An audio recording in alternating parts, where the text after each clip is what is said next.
let's take you straight to our top story.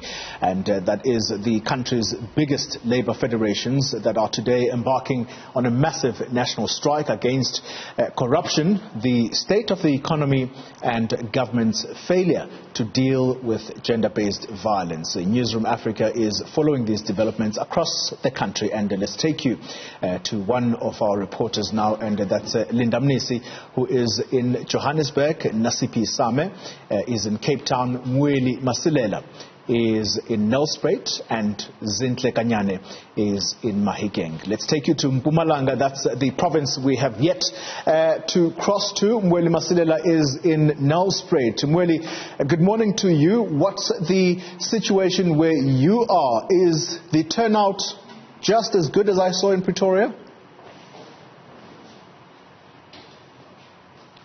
Good morning, Koli. I'm at the Mbombela Stadium. This is where a group of workers gathered this morning to start that motorcade going to the government complex, where they'll be handing over the memorandum of their grievances to Mpumalanga Premier Refilwe Mtsweni.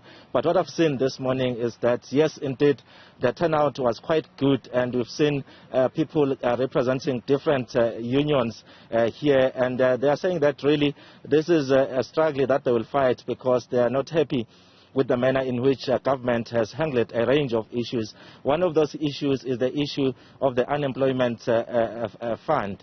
The unemployment insurance fund, rather.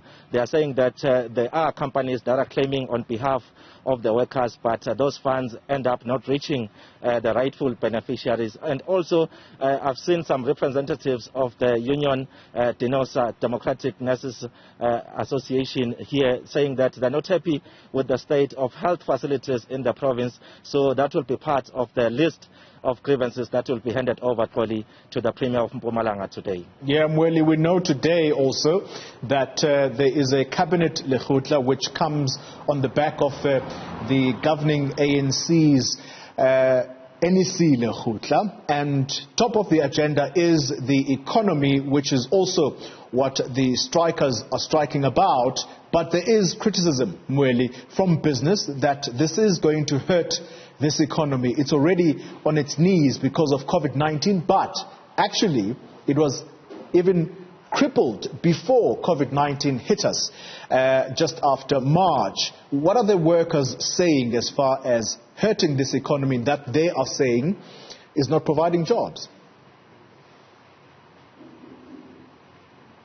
Well, Koli, that's one of the main issues, because you would know that Mpumalanga is home to a number of mining houses here, especially coal mining companies. And the workers on the ground are saying that, they are not happy because a lot of people have lost some jobs in the past, and seemingly nothing much is being done to try and address those issues. We will hear from the Deputy President of COSATU here, who has been deployed to this province to address the workers and also lead this action today. That is Mike Shingange. We're expecting to hear more from him. We know also that the SACP is also represented here by the provincial chairperson here, Lakim Buyane, and also nationally the Young Communist League is represented by its secretary, Dinyi Kontini, who is also expected to address today's gathering. So I think all those issues probably will be talked to, and we are hoping that we'll get some more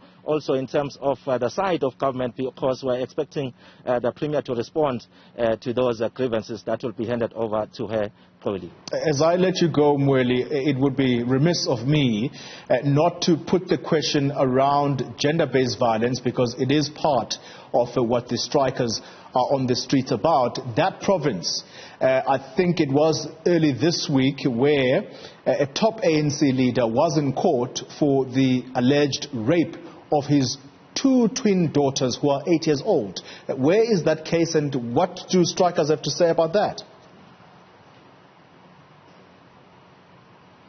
Well, that case is still in court today. We know that the bail hearing is continuing, and we've heard from both sides, which is the defense and also the state. The state arguing that this accused shouldn't be given bail because he might interfere with witnesses. And also we were told in court just yesterday that the accused also tried to follow the two children when they were taken to a place of safety. But we know that the defense has mentioned quite a number of things.